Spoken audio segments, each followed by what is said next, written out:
Hello friends, आप सबों का स्वागत है।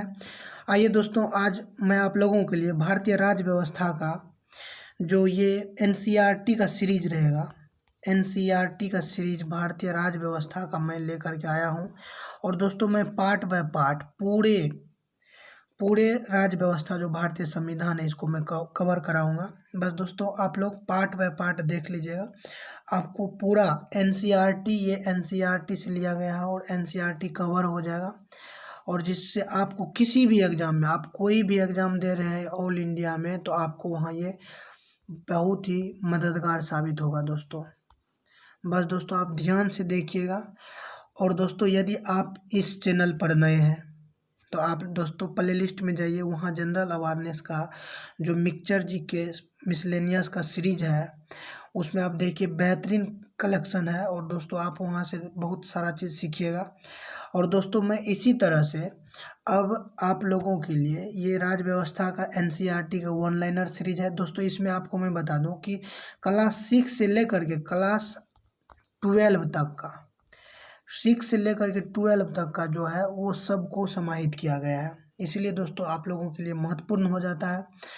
और इसके बाद मैं आप लोगों के लिए जैसे इंडियन ज्योग्राफी का लेकर आऊँगा, वर्ल्ड ज्योग्राफी लेकर के आऊँगा, इतिहास का मध्यकालीन, प्राचीन, और ये जो है आपको मध्यकालीन हो जाएगा, प्राचीन हो जाएगा। इसी तरह से मैं आपको साइंस का भी लेकर के आऊँगा सभी सब्जेक्ट, और भारतीय अर्थव्यवस्था को भी लेकर के आऊँगा। चलिए दोस्तों, आज से शुरू करते हैं भारतीय राज्य व्यवस्था का ये पार्ट 1, जिसमें देखेंगे भारत का संवैधानिक विकास। चलिए स्टार्ट। तो दोस्तों, पहला प्रश्न है कि रेगुलेटिंग एक्ट 1773 के द्वारा सर्वोच्च न्यायालय की स्थापना कहाँ की गई थी। तो दोस्तों, 1773 में रेगुलेटिंग एक्ट आई थी। इसके द्वारा 1774 में कोलकाता में सर्वोच्च न्यायालय की स्थापना की गई थी। और इस सर्वोच्च न्यायालय के प्रथम मुख्य न्यायाधीश थे एलिजा इम्पे, एलिजा इम्पे। चलिए दोस्तों, नेक्स्ट देखते हैं, भारतीयों को भारत के प्रशासन में भाग लेने का अधिकार किस अधिनियम के द्वारा प्राप्त हुआ। भारत के ही लोग थे और भारत के प्रशासन में भाग लेने का अधिकार नहीं था, जो अधिकार चार्टर एक्ट 1833 के द्वारा दिया गया। देखिए दोस्तों, भारत के लोग को भारत के प्रशासन में भाग लेने का अधिकार पहले नहीं था, लेकिन जब ये चार्टर एक्ट 1833 आया तो भाग लेने का अधिकार मिल गया।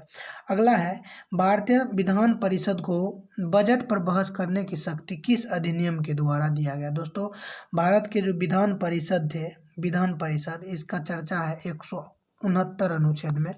तो विधान परिषद को बजट पर बहस करने की अनुमति मिली भारत परिषद अधिनियम 1892 का था। दोस्तों, आप लोग याद रखिएगा कि बजट पर चर्चा का अधिकार मिला 92 के तहत। चलिए नेक्स्ट देखते हैं, केंद्रीय विधानमंडल सर्वप्रथम किस अधिनियम द्वारा द्विसदनीय बनाया गया। दोस्तों, केंद्र का जो विधानमंडल था किस अधिनियम के द्वारा सर्वप्रथम द्विसदनीय बनाया गया था। ये दोस्तों 1919 के भारत शासन अधिनियम के द्वारा विधानमंडल को द्विसदनीय बनाया गया। भारत के राष्ट्रपति को अध्यादेश निर्गत करने की शक्ति मूलतः किस अधिनियम से प्राप्त हुआ। दोस्तों, राष्ट्रपति को जो अध्यादेश जारी करने की शक्ति है अनुच्छेद 123 के तहत और राज्यपाल को 213 के तहत।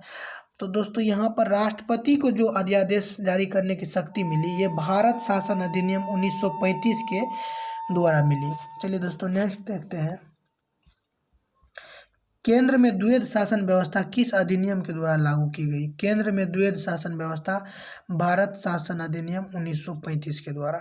ब्रिटिश भारत में किस अधिनियम में संघीय शासन व्यवस्था का प्रावधान था। दोस्तों, प्रश्न है कि ब्रिटिश भारत में कौन सा अधिनियम था जिसमें संघीय शासन व्यवस्था का प्रावधान है। तो दोस्तों, ये भारत शासन अधिनियम 1935 में है। और संघीय व्यवस्था भारतीय संविधान में लिया गया है कनाडा के संविधान से, कनाडा से, कनाडा। चलिए दोस्तों, नेक्स्ट देखते हैं, नेक्स्ट है, अखिल भारतीय संघ स्थापित करने का प्रावधान किस अधिनियम में किया गया था। दोस्तों, पूछ रहा है कि अखिल भारतीय संघ स्थापित करने का प्रावधान किस अधिनियम में किया गया। तो भारत शासन अधिनियम 1935।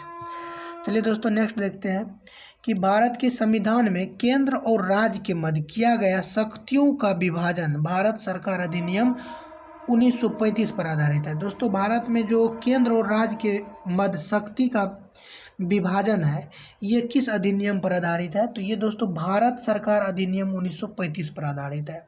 नेक्स्ट है कि एक निर्वाचित संविधान सभा द्वारा भारत के संविधान का निर्माण करने का प्रस्ताव किसके द्वारा दिया गया? दोस्तों कह रहा है कि एक निर्वाचित संविधान सभा द्वारा भारत के संविधान का निर्माण करने का प्रस्ताव किसके द्वारा दिया गया? तो निर्वाचित संविधान, यहाँ दोस्तों आप लोग यहाँ जोड़ दीजिए कि निर्वाचित संविधान सभा द्वारा, तो ये क्रिप्स मिशन के द्वारा। अगला नेक्स्ट देखिए दोस्तों, भारतीय संविधान सभा का गठन किसके अंतर्गत किया गया था? तो दोस्तों भारतीय संविधान सभा का जो गठन किया गया था कैबिनेट मिशन 1946 के अंतर्गत। चलिए नेक्स्ट देखते हैं। कैबिनेट मिशन द्वारा प्रस्तुत योजना के अनुसार संविधान सभा में प्रांतों से प्रतिनिधियों का निर्वाचन किस अनुपात में हुआ? दोस्तों ये जो 1946 में कैबिनेट मिशन योजना आया, इसके अनुसार प्रांत में प्रतिनिधियों का निर्वाचन किस अनुपात में था? यानी कहने का मतलब दोस्तों यहाँ ये है कि प्रतिनिधि जो था कितने जनता पर एक प्रतिनिधि होंगे। तो दोस्तों वहाँ ये कैबिनेट मिशन द्वारा निश्चित किया गया कि 10 लाख की जनसंख्या पर एक प्रतिनिधि होंगे, यानी एक सदस्य होंगे। चलिए नेक्स्ट देखते हैं। भारतीय संविधान का निर्माण करने वाली संविधान सभा के सदस्यों का चुनाव किसके द्वारा किया गया था? यानी संविधान सभा का जो निर्माण करने वाली संविधान सभा थे उनमें जो सदस्य थे उन लोगों का चुनाव कहाँ से किसके द्वारा किया गया था? विभिन्न प्रांतों के विधान सभाओं के द्वारा किया गया था। आइए दोस्तों अब देखिए अंतरिम सरकार 1946। दोस्तों अंतरिम सरकार का गठन 2 सितंबर 1946 को किया गया था और इसमें देखिए कि किनको किनको क्या कौन कौन सा विभाग मिला है। तो दोस्तों प्रथम है कि पंडित जवाहरलाल नेहरू, इनको मिला था राष्ट्रमंडल संबंध तथा विदेश मामले। इनको याद कैसे रखेंगे? आप लोग दोस्तों जानते होंगे कि पंडित जवाहरलाल नेहरू का मुख्य सपना था कि वो वैश्विक नेता बने, विश्व स्तर का नेता बने, तो इसीलिए उनको मिला था राष्ट्रमंडल। तो राष्ट्रमंडल जो है तो आप जानते होंगे कि राष्ट्रमंडल में वही देश शामिल है जो कभी न कभी ब्रिटिश सरकार के गुलाम रह चुके हैं। और विदेशी मामले, तो वैश्विक मामले का मंत्री बनना चाहते थे तो विदेश तो जाना पड़ेगा। चलिए अगला देखिए, सरदार वल्लभ भाई पटेल। तो सरदार वल्लभ भाई पटेल को गृह सूचना एवं प्रसारण विभाग दिया गया था। चलिए नेक्स्ट देखते हैं। तो नेक्स्ट है कि पूछ रहा है कि डॉक्टर राजेंद्र प्रसाद को क्या दिया गया था? तो डॉक्टर राजेंद्र प्रसाद को दिया गया था खाद्य एवं कृषि विभाग। नेक्स्ट है जॉन मथाई। दोस्तों जॉन मथाई को क्या मिला था? तो जॉन मथाई को मिला था उद्योग एवं नागरिक आपूर्ति। उद्योग एवं नागरिक आपूर्ति, जॉन मथाई को मिला था उद्योग एवं नागरिक आपूर्ति। चलिए दोस्तों नेक्स्ट है जगजीवन राम। दोस्तों जगजीवन राम को मिला था श्रम विभाग। श्रम विभाग। सरदार बलदेव सिंह, तो दोस्तों ये बल वाला व्यक्ति है तो रक्षा करेगा ही, तो बलदेव सिंह को रक्षा। लियाकत अली को दोस्तों, तो लियाकत अली को वित्त विभाग मिला था। अगला है सी राजा गोपालाचारी। सी राजा गोपालाचारी यानी चक्रवर्ती राजगोपालाचारी को कौन सा विभाग मिला था? तो दोस्तों इनको मिला था शिक्षा एवं कला। और दोस्तों भारतीय इतिहास का चाणक्य भी कहा जाता है इनको, आधुनिक भारत का चाणक्य। सी राजा गोपालाचारी को आधुनिक भारत का चाणक्य कहा जाता है। चलिए दोस्तों नेक्स्ट देखते हैं, भारत की संविधान सभा की पहली बैठक कब हुई थी? दोस्तों संविधान सभा की पहली बैठक 9 दिसंबर 1946 को हुई थी। और ये संविधान सभा की पहली बैठक 1946 में, ये सारा काम कहाँ हो रहा है दोस्तों? नई दिल्ली में ही हो रहा है। चलिए दोस्तों अगला है भारतीय संविधान का प्रथम प्रारूप BN राव द्वारा तैयार किया गया था। यहाँ दोस्तों क्वेश्चन है कि भारतीय संविधान का प्रथम प्रारूप किनके द्वारा तैयार किया गया था? तो प्रथम प्रारूप BN राव के द्वारा तैयार किया गया था, बेनेगल नरसिंह राव। चलिए नेक्स्ट है संविधान सभा का अस्थायी अध्यक्ष किसे चुना गया? तो दोस्तों संविधान सभा में 2 तरह का अध्यक्ष चुना गया था। 9 दिसंबर 1946 को सच्चिदानंद सिन्हा को अस्थायी अध्यक्ष चुन लिया गया था और फिर 2 दिन के बाद 11 दिसंबर 1946 को डॉक्टर राजेंद्र प्रसाद को अस्थायी अध्यक्ष चुना गया। चलिए नेक्स्ट देखते हैं, संविधान सभा में पंडित नेहरू द्वारा उद्देश्य प्रस्ताव कब प्रस्तुत किया गया था? तो दोस्तों पंडित जवाहरलाल नेहरू के द्वारा उद्देश्य प्रस्ताव 13 दिसंबर 1946 को प्रस्तुत किया गया था और 22 जनवरी 1947 को इसे स्वीकार किया गया 22 जनवरी 1947 को।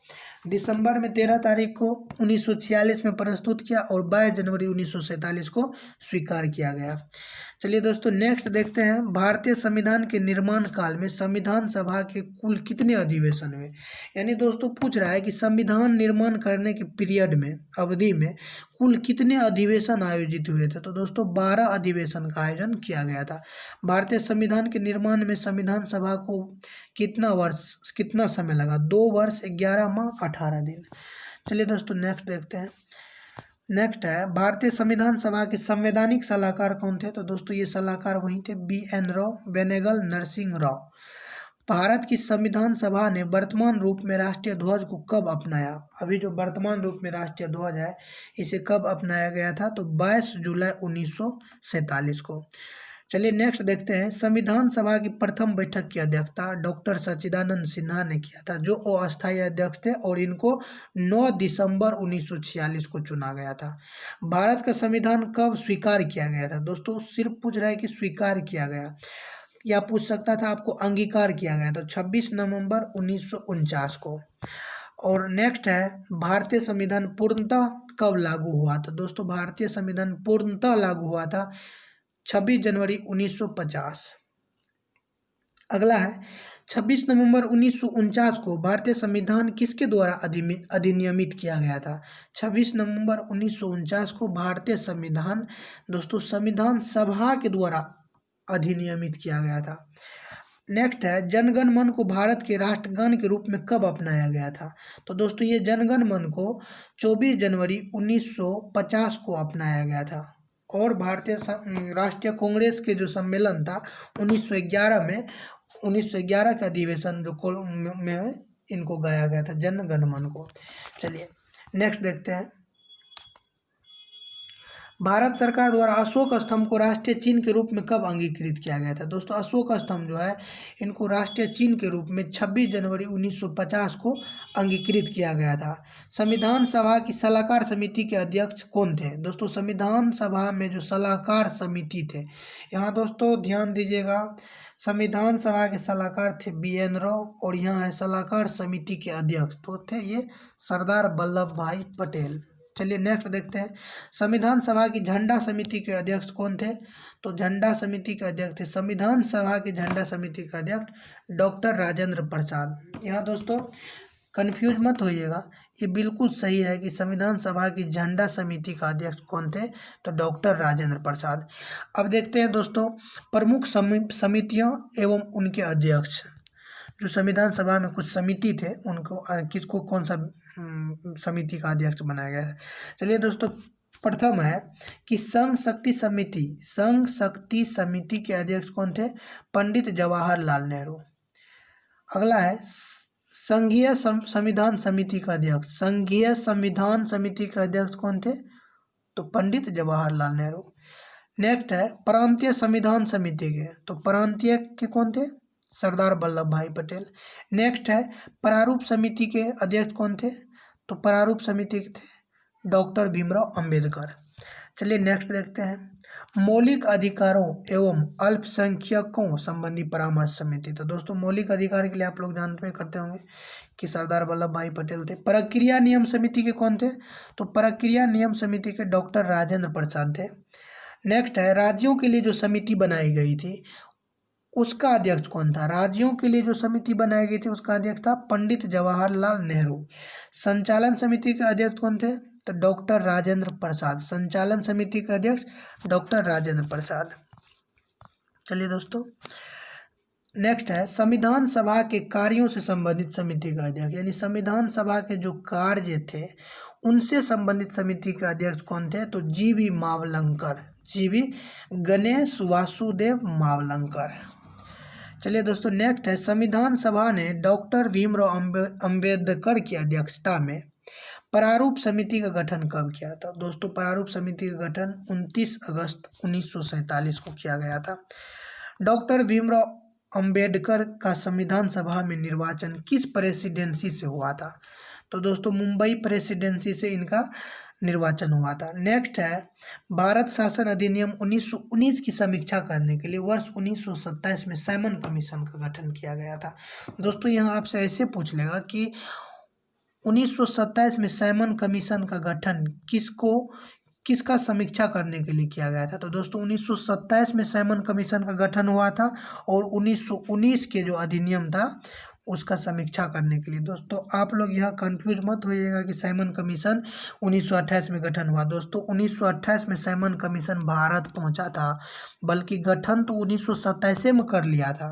तो गठन पूछेगा तो आप मार दीजिएगा पटाख से 1928 और आपका गलत हो जाएगा 1928। इसीलिए गठन जब पूछेगा कि कब गठन हुआ था तो 1927, भारत कब आया था तो 1928।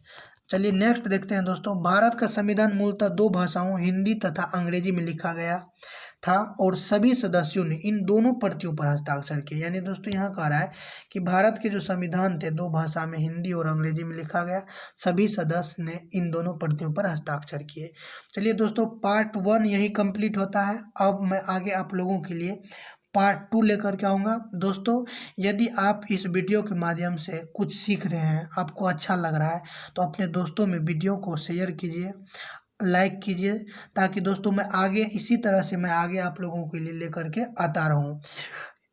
और एक बात दोस्तों, मैं आप लोगों के लिए मैथ का भी बेहतरीन कॉन्सेप्ट लेकर के आऊँगा। मैथ का बेहतरीन कॉन्सेप्ट जो शायद आपको यूट्यूब पर अभी तक नहीं मिला होगा, और आपको ये मैं लेकर के आऊँगा तो पूरा मैथ को पढ़ाऊँगा। दोस्तों आप लोग इस बात को याद रखिएगा। बस आप लोगों का साथ रहे, बस आप लोग का साथ रहे तो मैं ये कर सकता हूँ।